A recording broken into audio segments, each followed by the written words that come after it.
В этом году у нас март практически проходит довольно теплым, и главным фактором, я бы сказала, регулятором с точки зрения погодных условий для Приморской зоны Абхазии является, безусловно, Черное море. Вы знаете, что температура морской воды на побережье Абхазии, да и в Краснодарском крае, она прогрета максимально.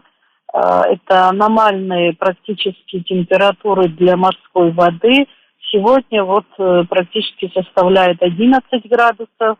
Примерно после 20-го, даже я бы сказала, после 18 марта повысится еще на 1 градус. Это говорит о том, что уже температура морской воды начнет повышаться с середины, после первой половины марта. И это, конечно же, аномально. Почему? Потому что температура морской воды должно повышаться для условий Абхазии, вернее, в условиях Абхазии с мая месяца. Так, в целом, конечно, будет неустойчивая погода. Ясных дней во второй половине не более 5, а в основном будет облачно с прояснениями. Ну и, соответственно, ожидаем осадки в виде дождя.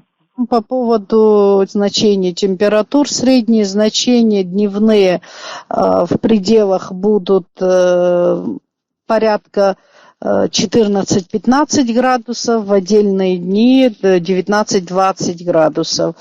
В конце марта мы уже ожидаем и порядка 20 максимальной температуры 22-23 градуса.